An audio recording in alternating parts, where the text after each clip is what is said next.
There is a moment in almost every human life that arrives without warning.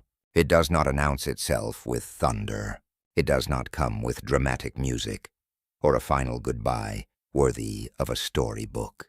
More often it begins with silence, a message that never receives a reply, a conversation that slowly becomes shorter, eyes that no longer hold the same warmth, a voice that once sought you every day, now finding reasons to stay away.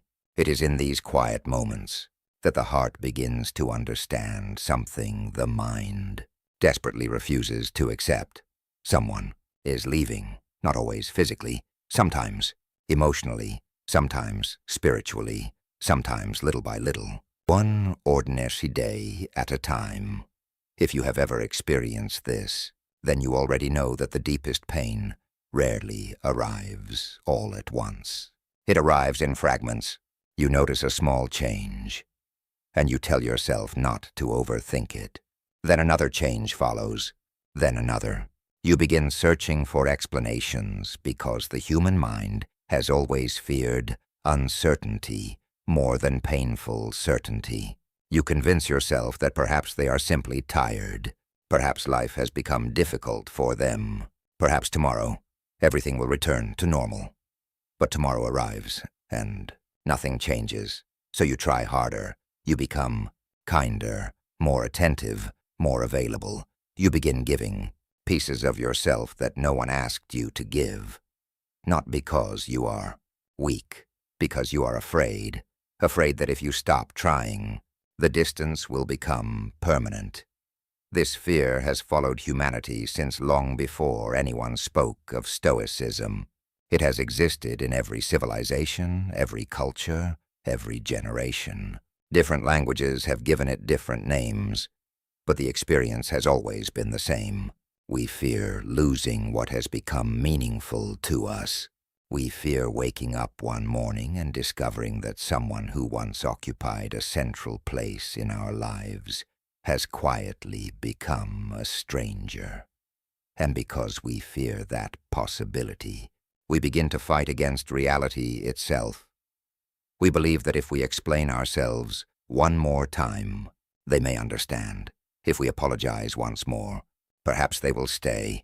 If we become more interesting, more successful, more attractive, more patient, more available, somehow we can persuade another human heart to remain where it has already decided to leave.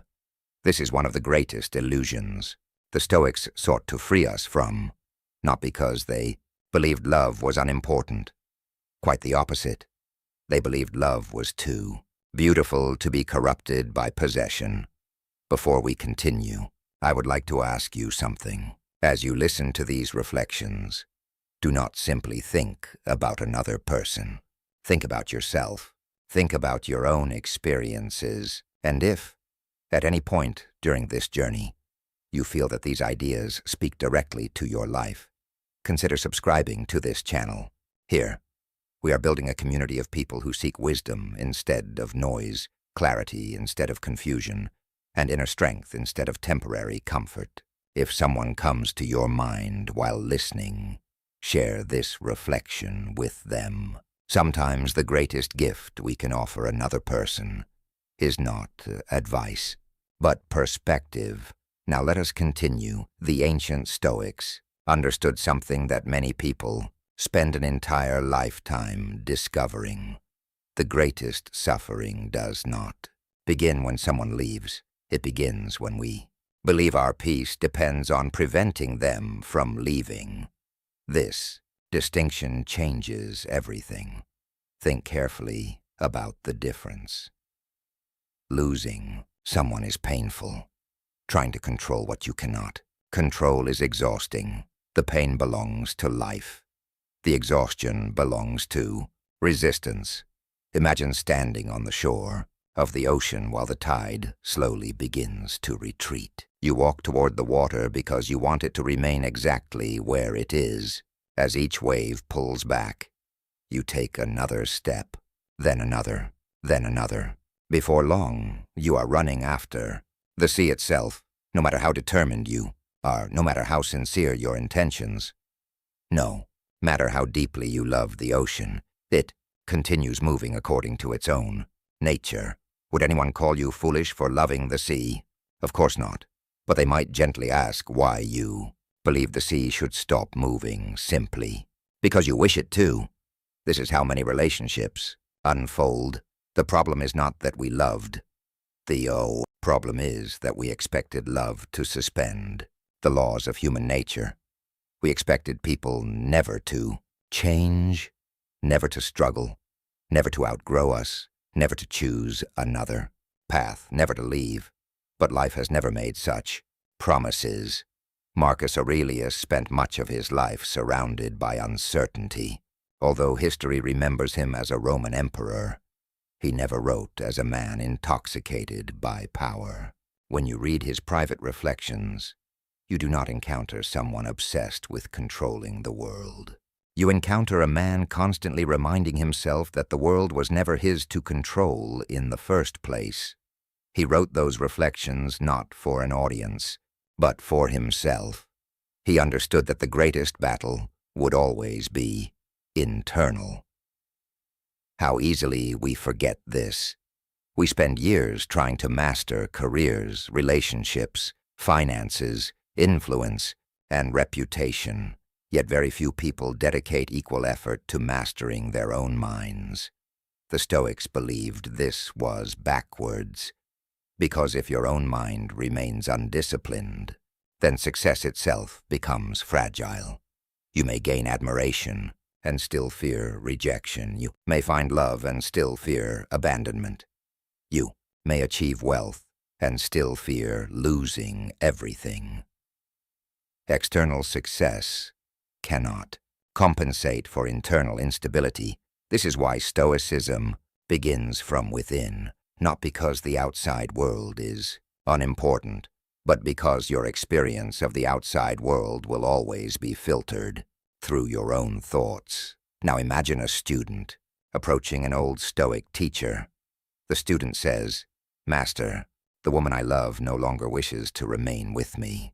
Tell me what I should do." The teacher remains silent for a moment. He does not answer immediately. He understands that wisdom often enters more easily after silence than after hurried words. Finally, he asks a question. "Tell me, do you wish for her happiness?" The student quickly answers, "Of course." The teacher nods. "And if her happiness no longer includes walking beside you, would you still wish for it?" The student says nothing, because now he understands that he has confused two very different things, love and possession. The Stoics often reminded their students that love seeks the good of another person. Possession seeks the satisfaction of oneself.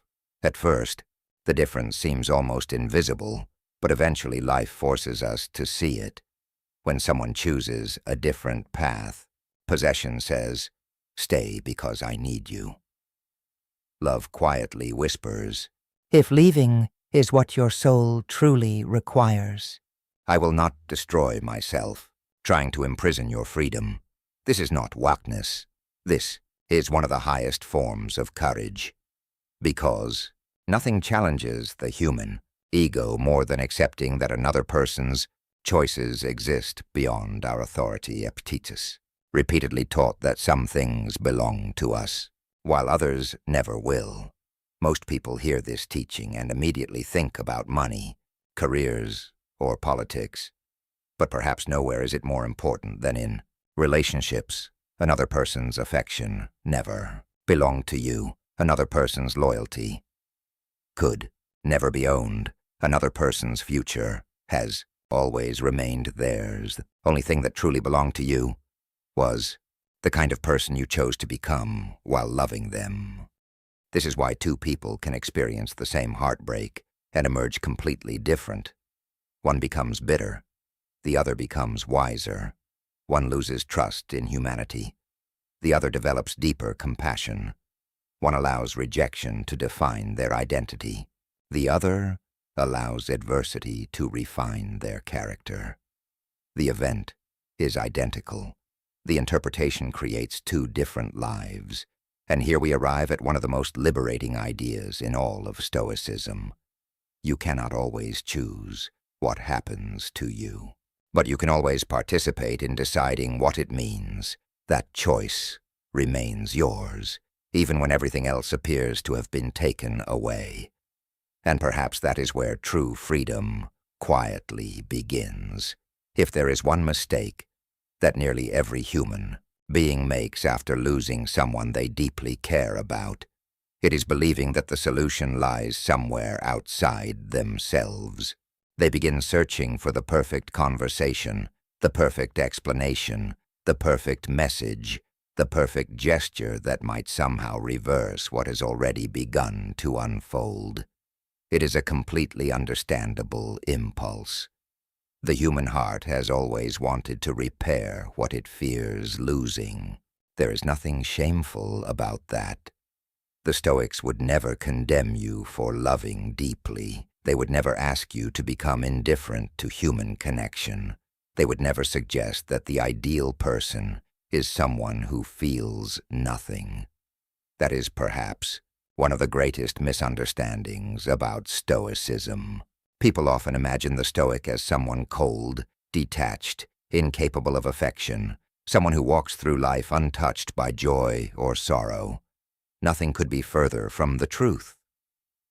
The Stoics loved. They formed friendships. They mourned. They celebrated.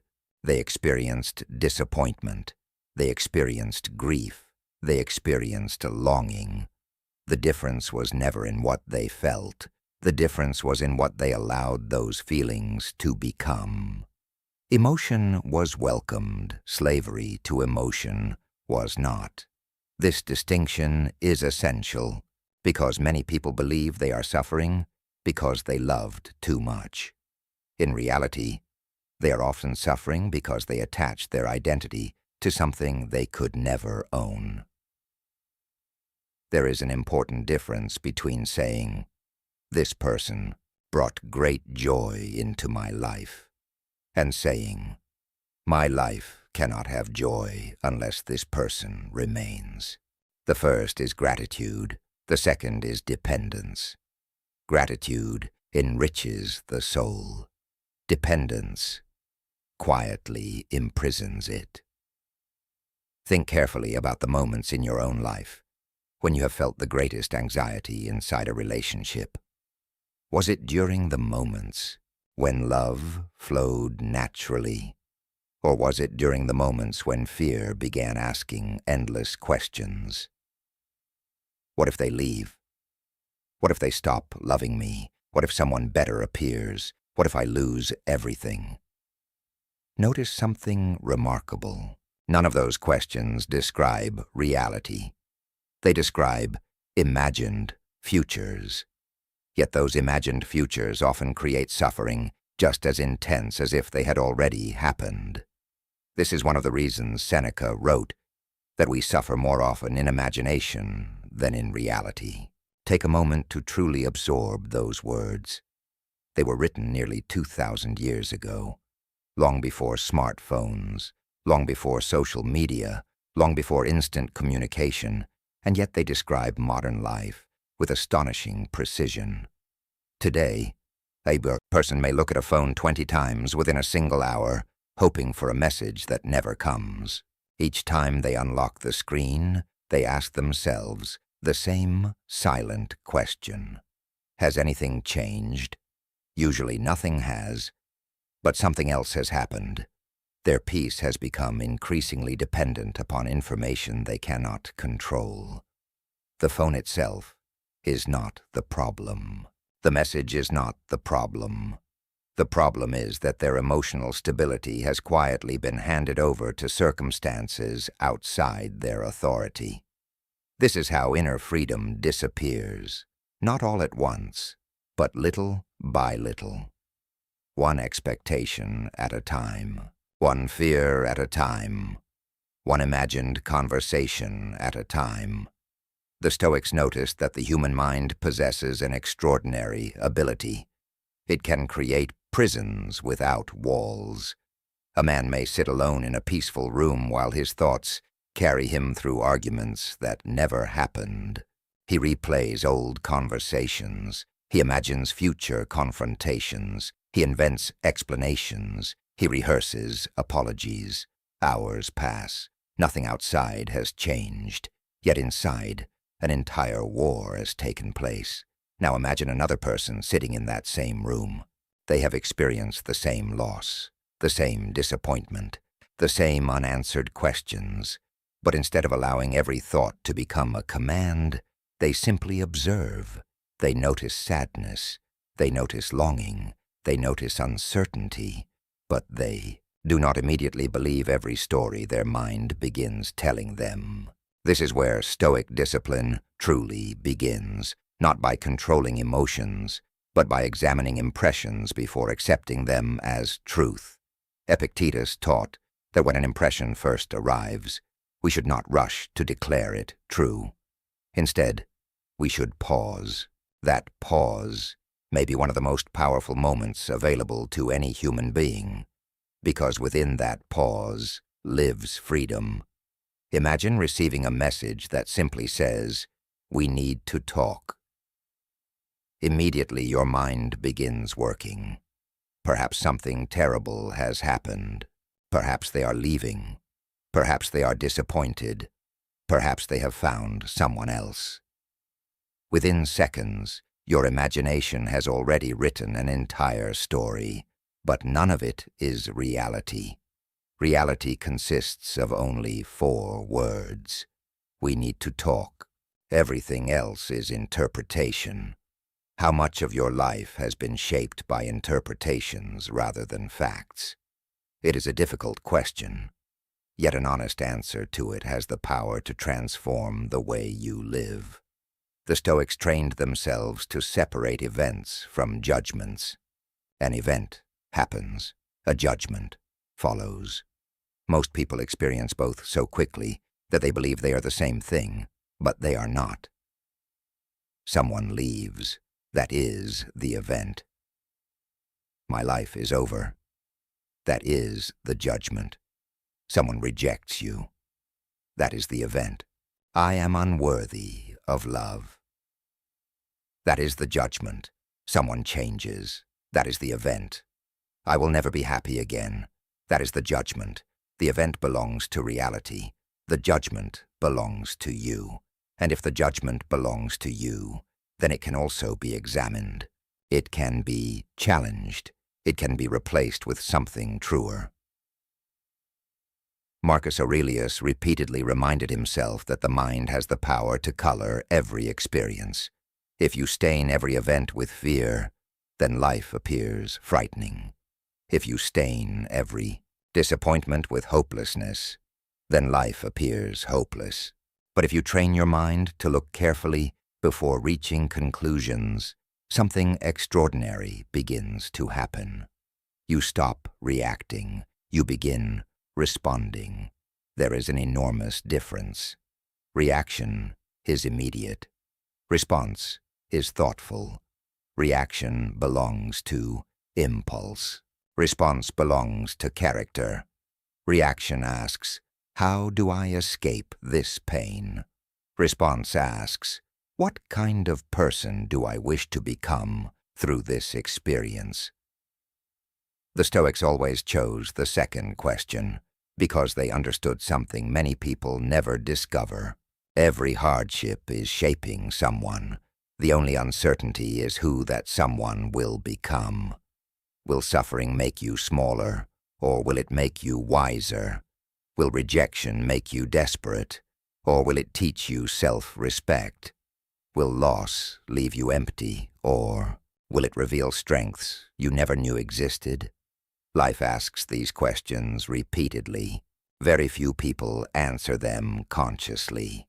If these reflections are helping you see your own experiences from a different perspective, I invite you to become part of this growing community. Subscribe to the channel so we can continue exploring timeless wisdom together. If this lesson has brought someone to your mind, a friend, a brother, a parent, or anyone carrying the weight of loss, share this video with them. Sometimes a single idea, heard at the right moment, becomes the beginning of someone's healing. And I would genuinely like to hear from you. In the comments, tell us this. What has been the hardest lesson that letting go has ever taught you? Your words may become encouragement for someone reading them tonight. Now let me ask you another question. Not about the person who left, about you. Who were you before fear entered the relationship? Can you remember? Can you remember the version of yourself that laughed without constantly checking for reassurance? The version that pursued dreams with enthusiasm instead of waiting for someone's approval? The version that believed life itself was an adventure rather than a test you might fail? That person still exists. They have not disappeared. They have only been buried beneath layers of worry, attachment, and self-doubt. The Stoic path is not about becoming someone new. It is about removing everything that prevents you from becoming who you were always capable of being. And sometimes, the person who leaves your life becomes the unexpected teacher who begins that transformation, not because they intended to teach you, but because life often hides its greatest lessons inside its deepest losses. There is an old story, often told in different forms throughout history, about a traveler who carried a heavy sack over his shoulder. Day after day, he walked the same road, growing more exhausted with every mile. His back ached, his legs weakened, his breathing became heavier. Eventually, another traveler crossed his path and asked a simple question. "What are you carrying?"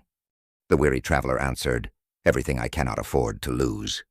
Curious, the stranger asked him to open the sack. Inside there was no gold, no food, no clothing.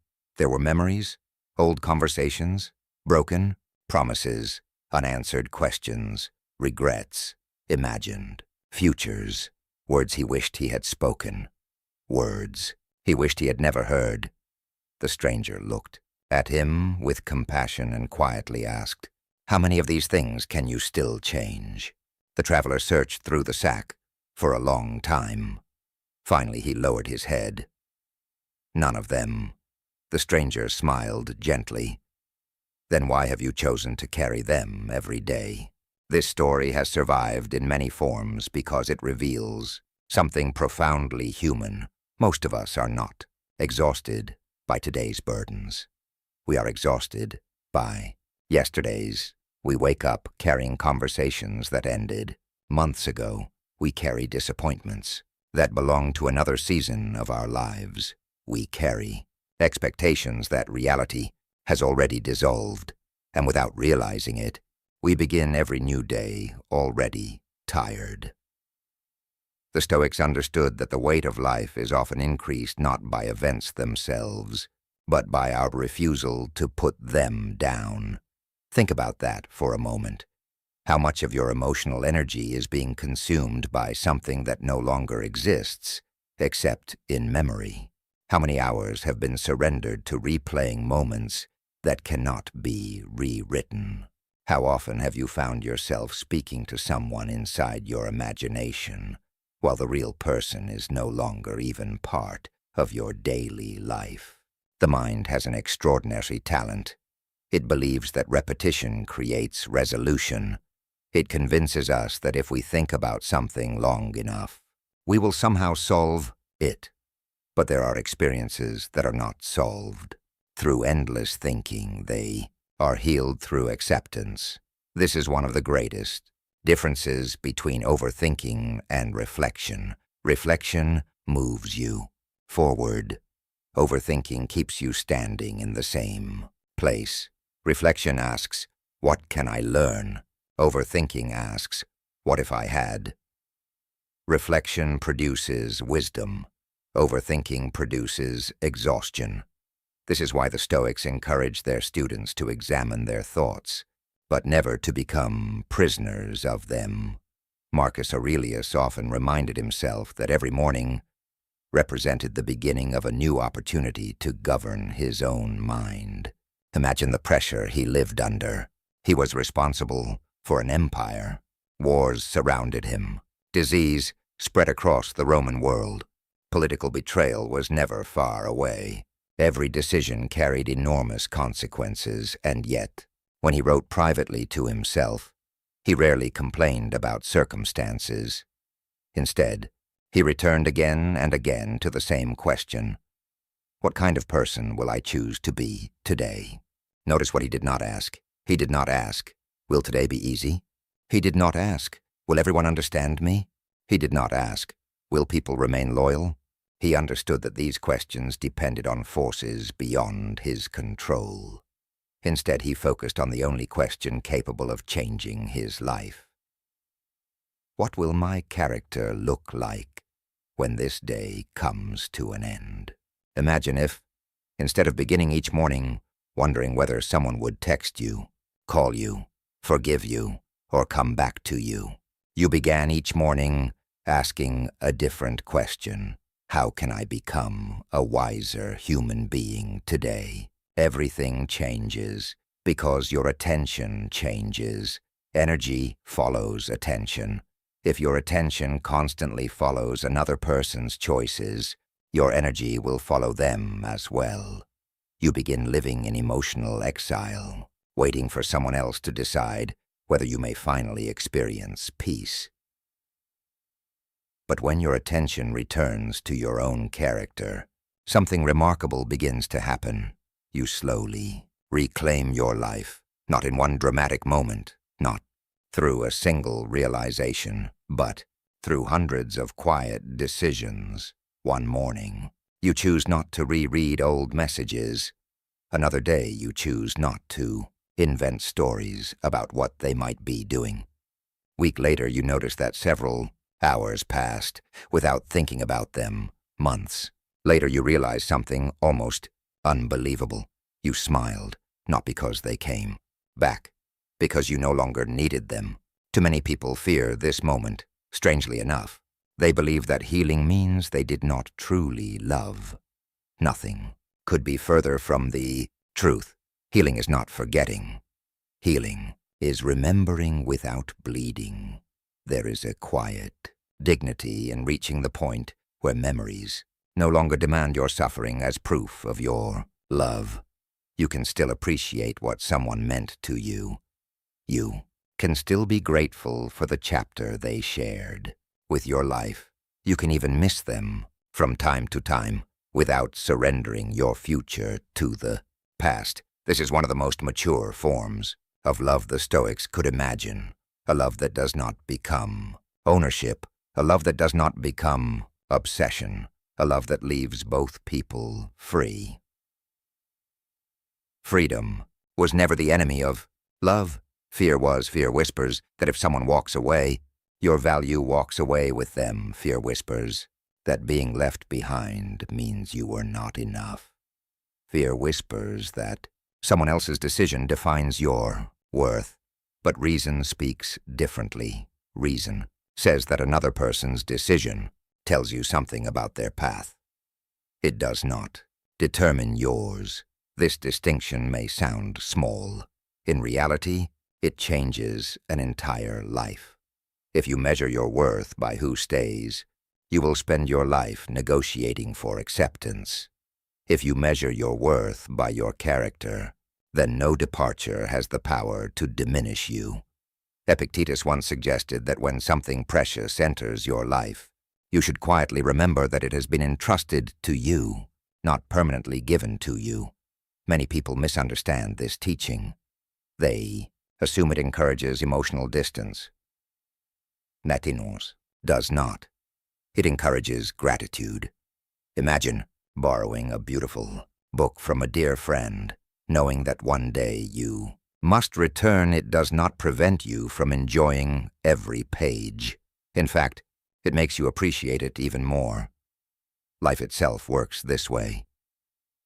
Every friendship, every relationship, every conversation, every embrace, every season, they are gifts, not guarantees. The moment we confuse gifts with guarantees, suffering quietly begins. If these reflections have brought you a sense of calm, take a moment to support this community by subscribing to the channel. Every week, we explore timeless wisdom that helps us navigate the challenges of modern life with greater clarity and inner strength. If someone you care about is struggling to let go of the past, consider sharing this video with them, and I would love to hear your thoughts. Tell us in the comments, what has life taught you about letting go that you wish you had understood years ago? Your experience may become the very lesson another person needs tonight. As we continue this journey together, I invite you to consider one final thought before moving forward. Perhaps the person you have been trying so desperately to hold on to was never the one you truly needed to stop losing. Perhaps the person you have been searching for all this time has always been yourself. If you have listened carefully until this point, you may have noticed something unusual about the Stoic path. It has never asked you to stop loving. It has never encouraged you to become emotionally distant. It has never suggested that strength comes from building walls around your heart. Instead, it invites you to cultivate something far more difficult, a heart that remains open without becoming dependent, generous without becoming desperate, and loving without surrendering its freedom. This is one of the greatest paradoxes of human life. The more desperately we try to keep someone close, the more we begin to lose ourselves, and the more firmly we stand within our own character, the less we need to convince anyone to remain. People often ask, how do I make someone value me? The Stoic would gently smile and respond with another question. Why have you placed your value in another person's hands? Spend a few moments reflecting on that. From childhood, many of us were taught, without anyone intending harm, that our worth depended upon acceptance. We were praised when we pleased others. We feared disappointing those we loved. We learned to seek approval long before we learned to seek wisdom. As adults, this pattern quietly follows us. We adjust our opinions to avoid rejection. We remain silent when we should speak. We apologize for things that require no apology.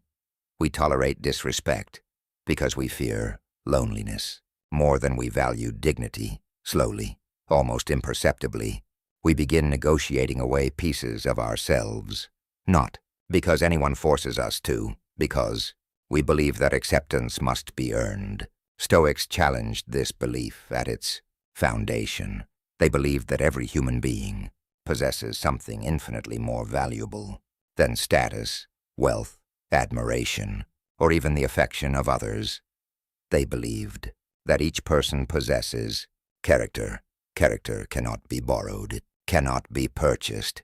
It cannot be given to you by another person, nor can it be taken from you without your consent. Everything external may change. Your reputation may change. Your health may change. Your relationships may change. Your circumstances may change. But your commitment to virtue remains your own.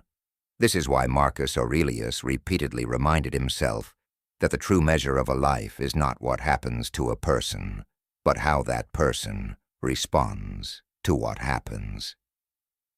Consider two trees growing on the same hillside. Both endure the same wind. Both experience the same rain. Both survive the same winters. Yet one grows deep roots, while the other remains shallow. When the inevitable storm arrives, people often say that the wind destroyed the weaker tree. But the wind did not create its weakness. The storm merely revealed what had been hidden beneath the surface all along. Life works in much the same way. Loss does not create character. It reveals character. Rejection does not invent insecurity. It exposes insecurity that already existed. Adversity does not suddenly produce wisdom. It reveals whether wisdom has been patiently cultivated over time. This realization changes how we see hardship. Instead of asking, "Why is this happening to me?" the Stoic asks, "What is this experience revealing about me?" Perhaps it is revealing fear, perhaps pride, perhaps attachment, perhaps loneliness, perhaps the need for approval. None of these discoveries should become reasons for shame. They are invitations, invitations to grow where growth is needed. Imagine entering a room filled with mirrors. Every mirror reflects a different angle of your face. Some reveal details you had never noticed before.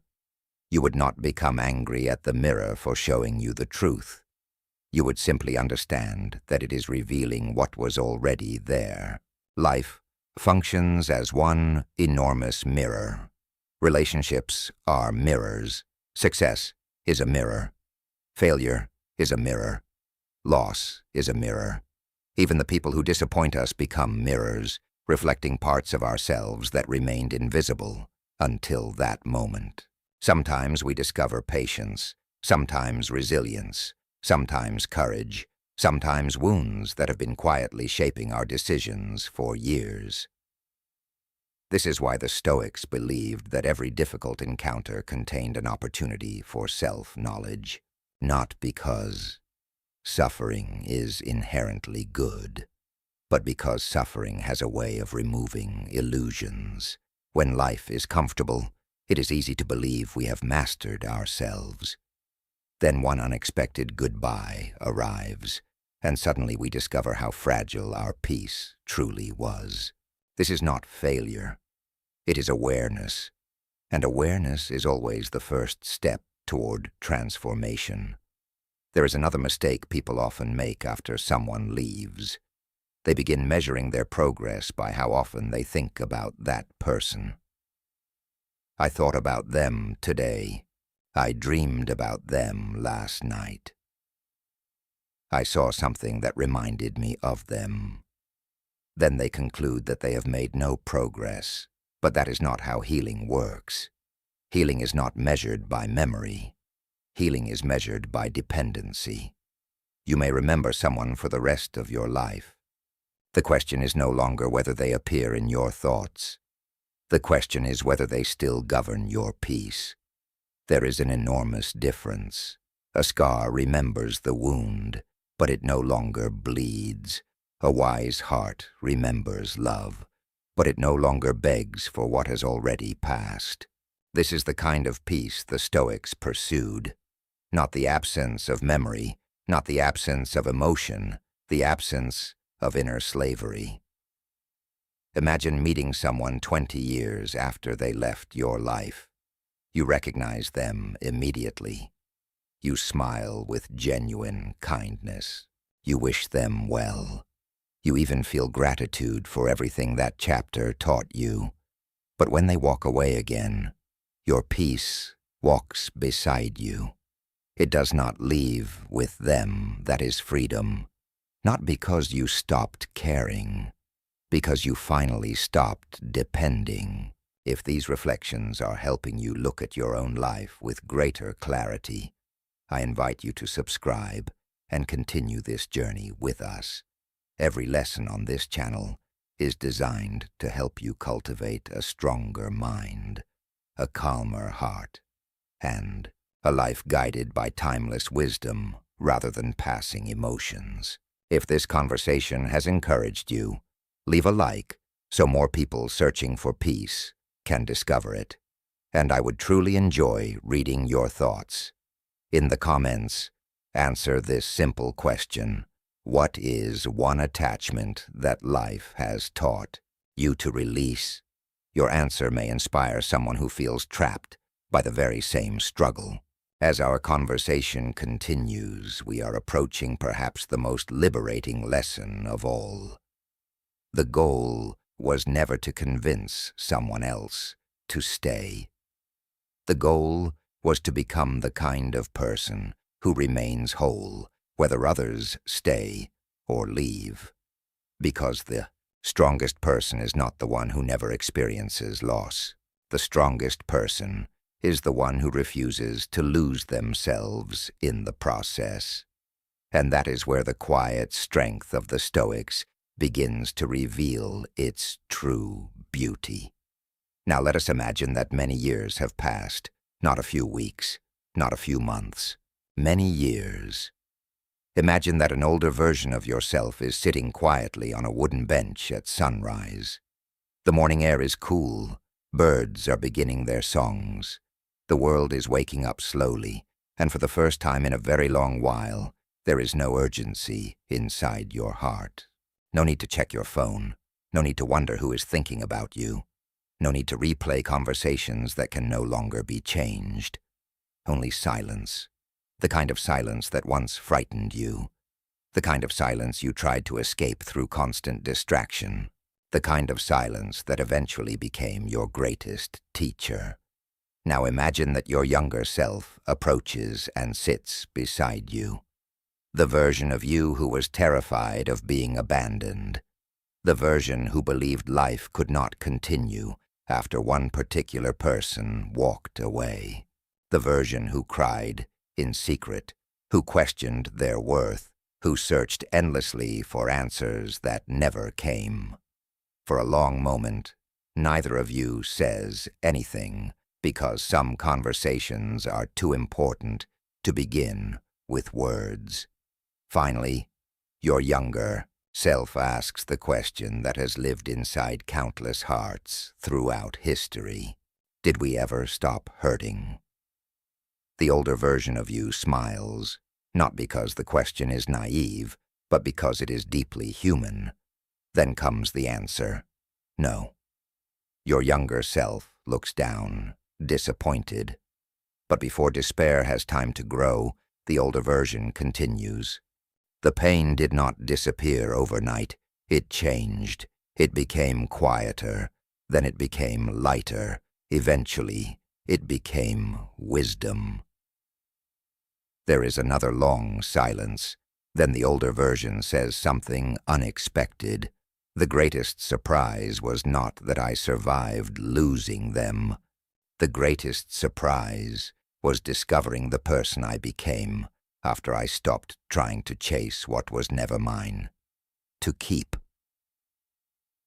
This is perhaps the lesson the Stoics wanted every student to discover. Not that life becomes free from suffering, but that suffering, when guided by reason instead of fear, can become one of life's greatest teachers. There is an ancient image that appears again and again throughout Stoic thought. The image of fire. Fire consumes, fire transforms. Place dry wood into a fire, and it becomes warmth. Place raw clay into a kiln, and it becomes pottery. Place unrefined metal into intense heat, and it becomes stronger. The obstacle is not merely endured. It becomes part of the transformation. Marcus Aurelius expressed this beautifully when he wrote that the blazing fire makes flame and brightness out of everything thrown into it. Pause for a moment and allow those words to settle. The fire does not ask whether the wood is convenient. It does not complain about what is placed before it. It transforms whatever it receives. The Stoic mind seeks to become like that fire, not because it enjoys hardship, but because it refuses to waste hardship. Every disappointment becomes understanding. Every rejection becomes humility. Every delay becomes patience. Every ending becomes the beginning of a deeper knowledge of oneself. Consider your own life for a moment. There were experiences you once believed would destroy you. Perhaps you remember them clearly. A heartbreak, a betrayal, a failure, the loss of someone you loved. At the time you could not imagine life beyond that moment. Yet here you are, still breathing, still learning, still capable of hope. That realization alone should remind you of something extraordinary. You have survived 100% of your hardest days, not because they were easy, because there was always more strength inside you than you realized. The Stoics believed that human beings often underestimate themselves. We assume we need certainty before taking another step, but certainty rarely comes first. Courage comes first, then clarity follows. How many beautiful chapters of life are never written because people refuse to turn the page? They remain standing in front of a closed door, hoping it will reopen. Meanwhile, life quietly builds new doors behind them, doors they never even notice because they refuse to stop staring at the one that has already closed. One of the greatest acts of wisdom is learning where to place your attention. Attention is one of the most valuable resources you possess. Whatever receives your attention grows. If resentment receives it, resentment grows. If gratitude receives it, gratitude grows. If fear receives it, fear grows. If wisdom receives it, wisdom grows. Every morning, before the world begins asking for your attention, ask yourself a simple question. What deserves my mind today? Not who is thinking about me, not what have I lost, but what kind of life am I building?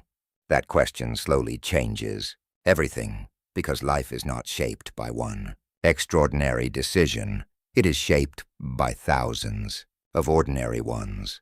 The decision to get out of bed even when your heart feels heavy, the decision to take care of your body, the decision to keep your promises, the decision to forgive without forgetting your worth, the decision to continue becoming a better human being, even when no one is watching.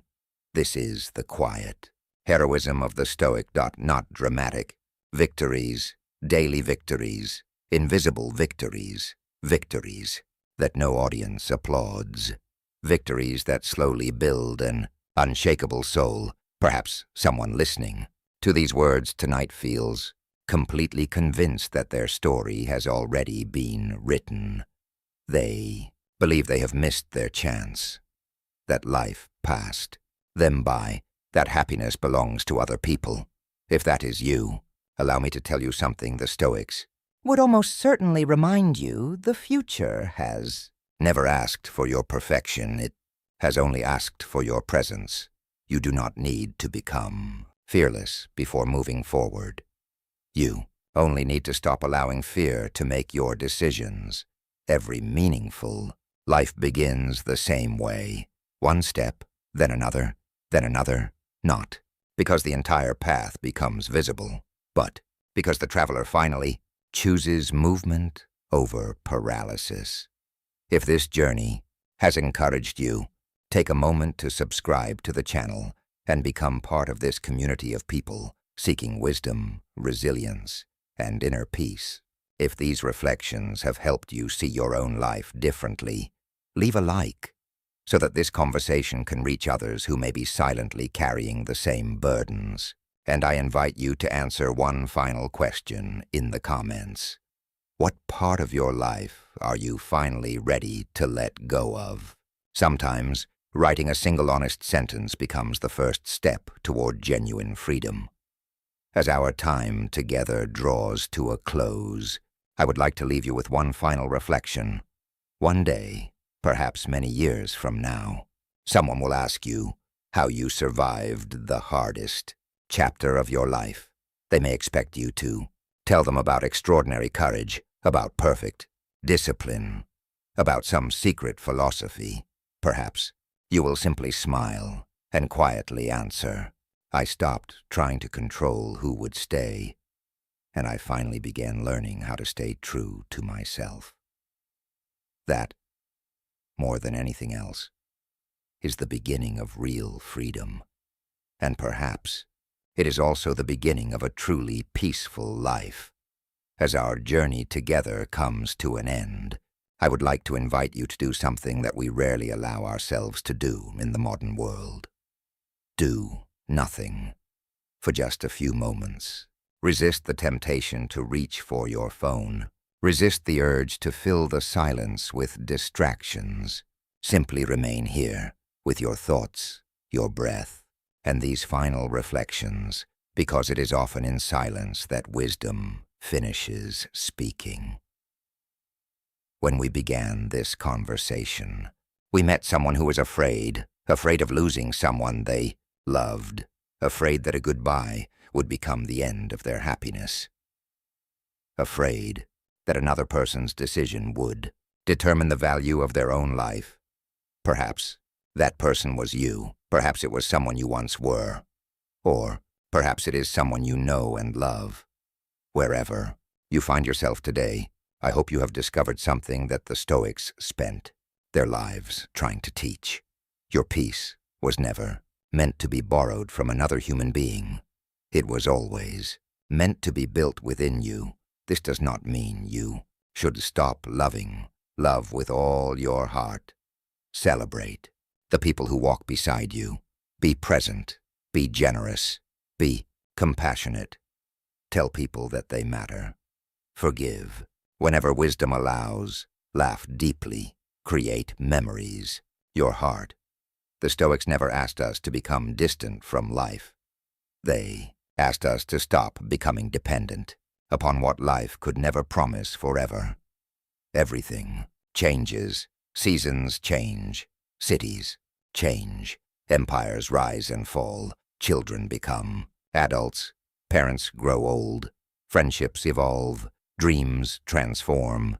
Even the person you are today is not the same person who began listening to this reflection. Life is movement, always, and perhaps suffering begins the moment we ask movement to become still.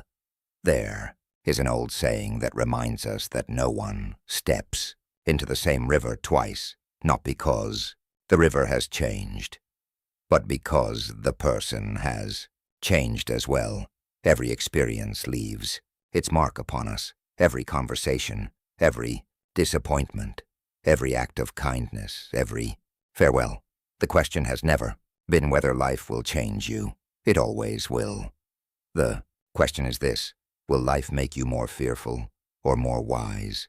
Will disappointment make your heart smaller or more compassionate? Will loss make you bitter or more grateful for every future moment that love chooses to visit your life again? That choice has always belonged to you, long after circumstances have passed, long after people have come and gone, long after memories have softened. That choice remains. Marcus Aurelius once reminded himself that the quality of our life depends upon the quality of our thoughts. Notice that he did not say the quality of our circumstances, not our possessions, not our reputation, not the number of people who remain beside us. He pointed inward, toward the place where every meaningful transformation begins, toward the mind, toward character, toward virtue, toward the quiet strength that no external event can permanently take away. Imagine your life as a great journey across an endless landscape. Along the way, many travelers will walk beside you. Some will remain for years, others only for a few miles. Some will teach you through kindness, others through disappointment. Some will arrive exactly when you need them, others will leave precisely when their lesson has been completed. You do not need to resent those who continue walking a different road. You can simply thank them for the part of the journey they shared, then continue walking, because your destination was never another person. Your destination has always been the highest version of yourself. That is the path the Stoics devoted their lives to walking. Not the pursuit of comfort, not the pursuit of admiration, not the pursuit of perfect circumstances, but the pursuit of wisdom. And wisdom has a remarkable characteristic. The more you practice it, the quieter your fears become, the calmer your decisions become, the lighter your heart becomes. Perhaps tonight, after this video ends, Nothing outside your life will immediately change. The phone may remain silent. The person you miss may still be absent. The unanswered questions may still exist. Tomorrow morning may look very much like today. But if one thought has changed, if one belief has softened, if one burden has become a little lighter, then something profoundly important has already happened, because every transformed life begins with a transformed mind. If these reflections have brought even a small measure of peace into your heart, I invite you to continue this journey with us here on Legendary Stoics. Subscribe to the channel and become part of a community dedicated to timeless wisdom, inner strength, and the daily practice of living with reason, courage, and tranquility. If this conversation reminded you of someone who is silently carrying the weight of loss, share this video with them. You may never fully know how much one thoughtful gesture can change another person's day. And before you leave, I would truly appreciate hearing from you. In the comments, complete this sentence with complete honesty. Today, I choose to let go of. Those few words may become more than a comment. They may become a promise to yourself, and they may encourage someone else to begin making the same promise. As we part ways, remember this: if someone wants to leave, let them go. Not because they never mattered, not because your love was insignificant, not because your memories were meaningless. Let them go because your peace is too valuable to be chained to another person's decision. Let them go because love cannot survive inside a prison. Let them go because your dignity deserves to remain intact. Let them go because every ending creates the possibility of a beginning that you cannot yet see. Most importantly, let them go because there is someone who still deserves your attention, one who has been waiting patiently while you searched everywhere else for peace. That person, as you take care of your mind, protect your character, choose wisdom over impulse, choose gratitude over resentment, choose courage over fear, and every single morning, when life places another challenge before you, remember the lesson that has guided generations of Stoics for more than 2,000 years. You cannot always choose what happens, but you can always choose the person you become because of it. Walk forward with courage. Walk forward with patience. Walk forward with dignity. And no matter who stays or who leaves, never abandon yourself. Thank you for spending this time with me. Until our paths meet again, may wisdom guide your mind, may virtue strengthen your character, and may peace always find a home within your soul.